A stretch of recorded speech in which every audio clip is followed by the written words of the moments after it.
मम्मा मम्मा, क्या आप मुझे इस बार नई शूज़ लेके दोगी ना, और नया बैग भी।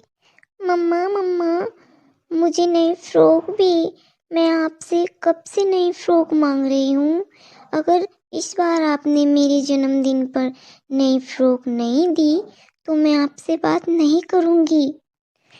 मम्मा चिड़िया चुपचाप अपने बच्चों की बातें सुन रही थी। वह अपने बच्चों को कैसे बताती कि वह बहुत गरीब है, वह कुछ उन्हें कैसे लेकर दे सकती है। अब मैं किसी काम से बाहर जा रही हूँ, जब मेरे पास पैसे होंगे मैं तुम्हें सब कुछ लेके दे दूंगी। फिर मम्मा चिड़िया घर से निकलती है। अपने बच्चों की ख्वाहिश से सुनकर वह रोती हुई जा रही थी और फिर दूर घने जंगल में जाकर एक पेड़ के नीचे बैठ जाती है। मैं कितनी बेबस माँ हूँ, मैं तो अपने बच्चों के सामने रो भी नहीं सकती। मम्मा चिड़िया बैठकर ऐसे रो रही थी कि उसे एक आवाज़ सुनाई देती है। चिड़िया चुप कर जाओ, चुप कर जाओ, मैं हूँ ना, मैं तुम्हारी मदद करूँगा।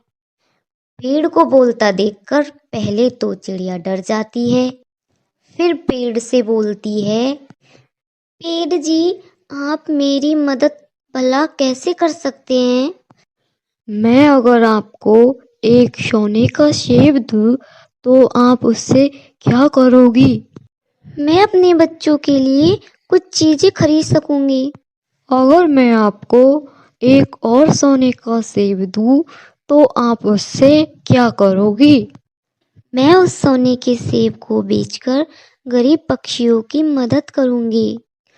बहुत अच्छे, बहुत अच्छे। फिर ऊपर देखो।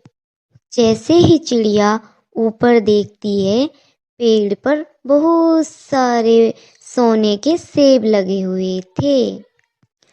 सोने के सेब देखकर चिड़िया बहुत खुश हो जाती है।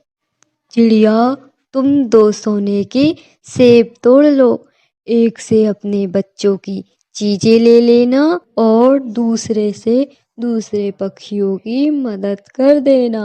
बहुत बहुत धन्यवाद पेड़ जी, आपने तो मेरी सारी परेशानी दूर कर दी। वो सीधी जंगल में चाचा छमछम सुनार की दुकान पर जाती है और उन्हें बेच देती है। कुकू के लिए नए शूज़ और गुड़िया के लिए नई फ्रॉक लेने के बाद भी चिड़िया के पास ढेर सारे पैसे बच जाते हैं। फिर चिड़िया अपने घर चली जाती है। मम्मा मम्मा, ये सब कैसे हुआ, मुझे तो कोई सपना लग रहा है। कुकू बेटा, ये ऊपर वाले ने मेरी मदद की है। और गुड़िया, आपको अपनी फ्रॉक कैसी लगी। मम्मा, ऐसी ही फ्रॉक मैं आपसे मांग रही थी, ये बहुत अच्छी है, मैं इसे अपने जन्मदिन पर पहनूंगी। फिर चिड़िया उस दिन से गरीब पक्षियों की मदद करना शुरू कर दी है। चिड़िया, मेरा बेटा बहुत बीमार है, उसकी दवा के लिए कुछ पैसे दे दो। ये लो बुलबुल बहन, ये पैसे मेरे नहीं, आप सभी के हैं। उस कसमा की देन ने जो मेरे लिए दिया वो मेरे लिए कभी खत्म नहीं होगा। बात गौरी कवि तक भी पहुंच जाती है। कालू, सुना है वह चिड़िया गरीबों की मदद कर रही है। सुना है उसे चमत्कारी पेड़ ने 2 सोने के सेब दिए हैं, इसलिए वह चिड़िया बहुत अमीर हो गई है। तो क्या अब हम गरीब ही रहेंगे। मैं भी लूंगी, मैं भी उस चमत्कारी पेड़ से सोने के सेब लूंगी। तुम मेरे साथ चलो। कौवा और कवि दोनों चिड़िया के पास जाते हैं। चिड़िया चिड़िया, वो चमत्कारी पेड़ कहाँ है, हम भी उसको देखना चाहते हैं। वह कितना अच्छा पेड़ है जिसे गरीब पक्षियों का ख्याल है। वह चमत्कारी पेड़ घने जंगल में कुएं के पास है। मैं वहाँ बैठी रो रही थी कि उस पेड़ ने मेरी मदद की। आपको ज़रूरत है तो कुछ पैसे मुझसे ले जाइए। नहीं चिड़िया, इसकी हमें ज़रूरत नहीं है, चल कालू। फिर गौरी कवि कालू कौवे को घने जंगल की तरफ ले जाती है।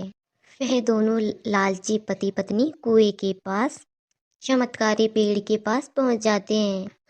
हाँ, मैं बहुत गरीब हूँ, मेरे पास सोने का हार भी नहीं है और कुंडल भी नहीं है, और मेरा पति भी बहुत गरीब है। अगर किसी ने मेरी मदद नहीं की तो मैं आत्महत्या कर लूँगा, मैं मर जाऊँगा। ये सब सुनकर वह चमत्कारी पेड़ बोल जाता है। कहो चुप कर जाओ, चुप कर जाओ। अगर मैं तुम्हें एक सोने का सेब दूँ तो तुम मुझसे क्या करोगे? मैं उससे अपने लिए एक सोने का हार लूंगी और बाकी से सोने के झुमके। अगर मैं तुम्हें 2 सोने के सेब दूँ तो तुम उससे क्या करोगी? फिर तो मजा ही आ जाएगा पेड़ जी। मैं अपने लिए जंगल में सबसे सुंदर घर बनाऊंगी। भाग यहाँ से, कहीं ऐसा ना हो कि मैं तुम्हारी अपनी इन कांटेदार झाड़ियों से पिटाई कर दूँ। मैं ऐसे लालची पक्षियों की मदद नहीं करता। पेड़ जी बात तो सुने। पेड़ उन्हें वहां से भगा देता है और उन्हें कुछ भी नहीं मिलता। कौवे वहां से रोते हुए चले जाते हैं।